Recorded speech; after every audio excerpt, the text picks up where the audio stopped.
uncovering the Jamaican football legends, their impact on the world stage. So make we see. Wagwan. Mirror 7.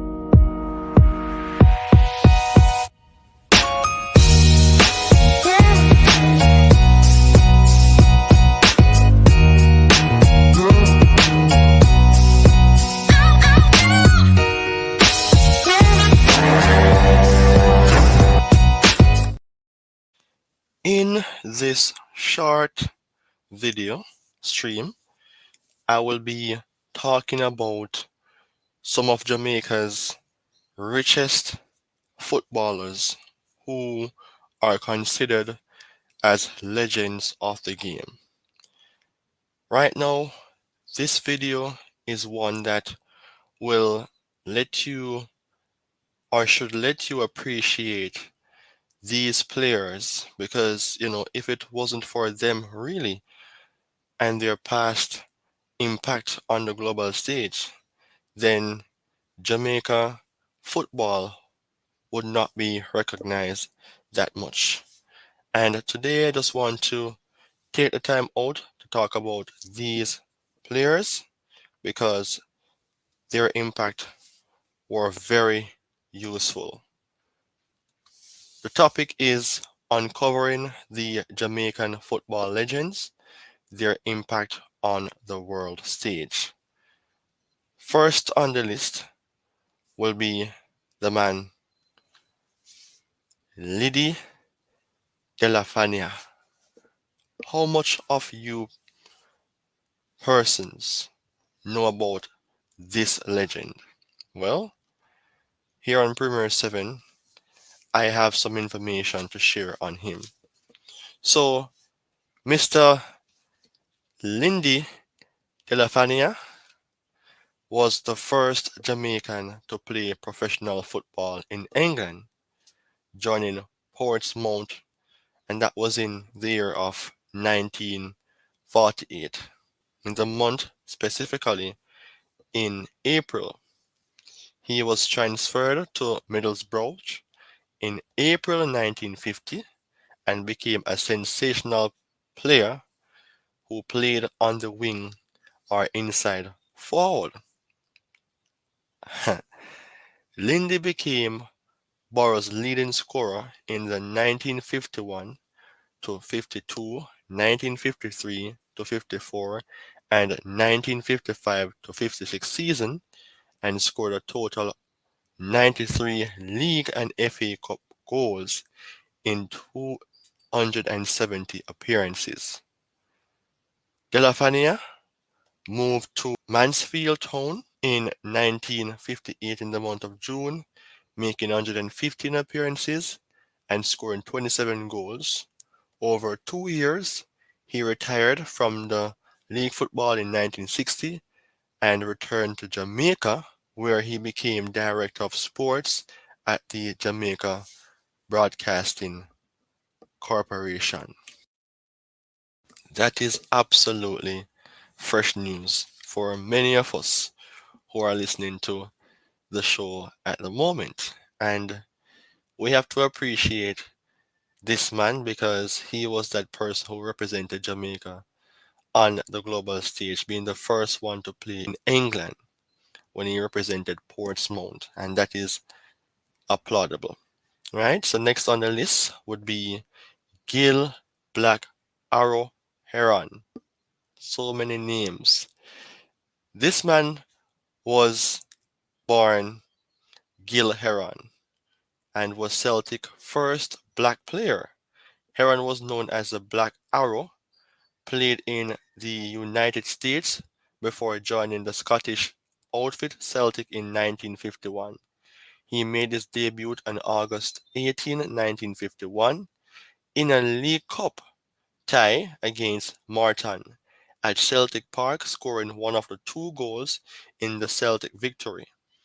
He made 5 appearances for Celtic before eventually returning to the USA.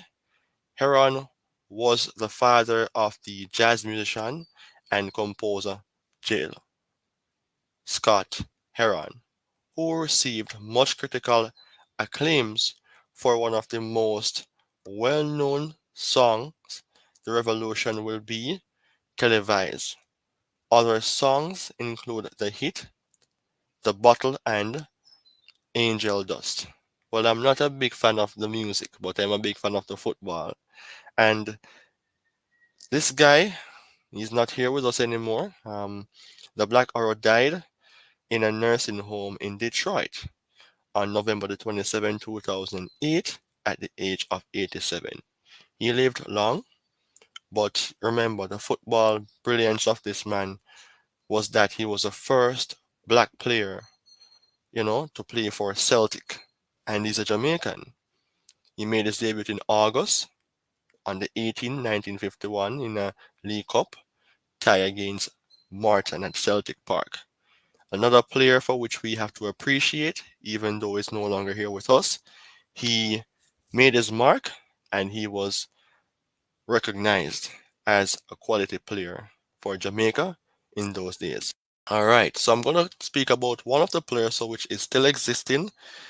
Maybe is the most well-known player these days out of the amount of players I'm going to discuss. Theodore Tapper Whitmore is a person on the list. He is that man that Jamaican fans will say, yes, we know about this person.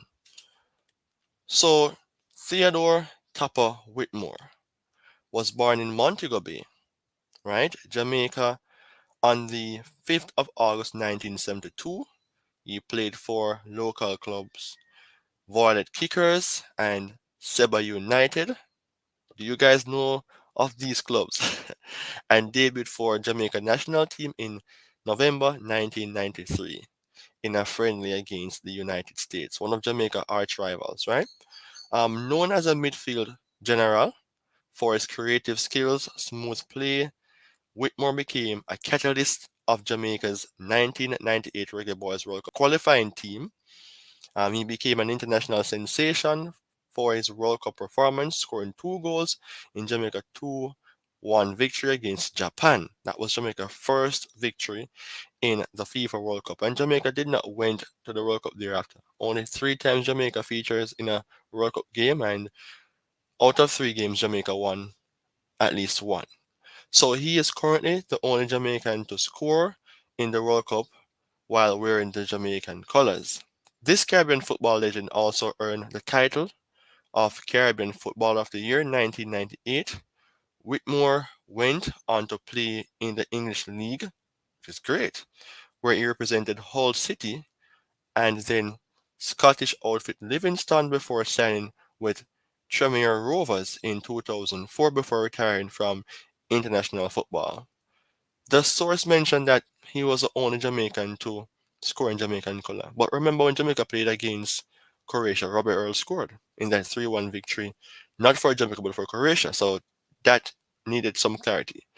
So as part of the restructuring of Jamaica's national football, Whitmore was appointed as the head coach of the Reggae Boys in 2009.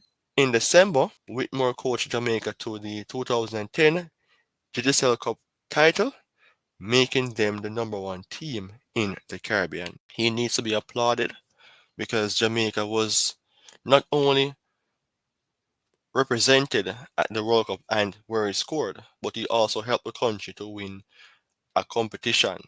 So that is something that I would say, well done, Tapper Whitmore. Next on the list, John Barnes, another popular name. John Charles Barnes, you know, he is that player who was born on the 7th of November in 1963 in Kingston, Jamaica, and played there at the high school level. John Barnes moved from Jamaica at the age of 15 to Watford, England, right, where he was spotted and he played at the local park and then brought to the attention of Watford Football Club. Predominantly a winger, Barnes could be used in the field to good advantage, and he was capable of destroying defense on his own. Powerful player. Many of his goals were spectacular shots of stunning individual efforts.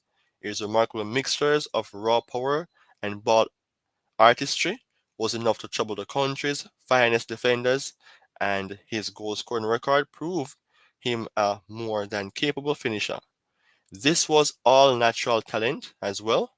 Barnes was the product of coaching or any young system. He was just a young man with special gift expressing himself on the football field. Furthermore, Barnes went on to make a big impact on English football. He went to become one of the highest profile player. Barnes also helped Liverpool to reestablish themselves as the country's top side, and many fans would argue that his years became Liverpool's best ever. If you remember this man, if you watch the English Premier League, then you will remember that John Barnes is that man who Liverpool fans speak highly of. Very common scoring goals, for Liverpool. He must be commended because I know by way of knowledge that he plays more than 400 games for Liverpool, scoring about 107 goals, making 94 assists. Quality player, absolutely quality. And Liverpool fans love this guy, and Jamaica should appreciate him, even though he left at the age of 15. So I'm coming down to a close. The last person on the list is Alan Skill Cole, folk hero whose football feats were legendary. Alan Cole was raised in central Kingston in the working class neighborhood of Woodford Park. Another person from Kingston. 1962, Cole went to Kingston College. Well, that's good. Then a powerhouse in schoolboy football before moving on to Campion College in 1964. This guy is a brainiac. He then entered Veer Technical in 1965, where he made his schoolboy debut and immediate impact in the DaCosta Cup competition, scoring 38 goals and becoming the leading goal scorer. Persons have to know this, that this guy scored 38 goals in the DaCosta Cup. Cole became the youngest player to represent Jamaica senior team at the age of 15 years old, making his debut against Brazil's national team. Cole was a midfield maestro, and local fans compared to the master Pele. His extremely good vision and excellent passing of the ball has put him in the category of one of Jamaica's best ever player. Cole had short professional stints in the United States with the Atlanta Chiefs in the late 1960s, and then with Brazil's club Nautica in the 1970s, earlier stage. Unfortunately, his international career never lived up to expectation, and he returned home to become a road manager for his friend Bob Marley in the 1970s. Cole, a Rastafarian, spent 3 years in Ethiopia, coached the national team, and in 2010 of September, Alan Skill Cole was presented with a plaque by FIFA president Steph Balsa in recognition of his contribution to Jamaica football. So there we have it. I spoke about five top quality Jamaican legends, and I uncover them in terms of their impact on the world stage. I spoke about Lady Delafania. I spoke about Gil Black Arrow Heron, Theodore Tapper Whitmore, John Barnes, Alan Skill Cole. And then again, you should let me know who you think as well would be the number one from the five players spoken about. Just to point out, you're not seeing how many subscribers I have so far. One of these days, I'll be revealing those things to you because it will be a surprise. All right, take care and goodbye for now.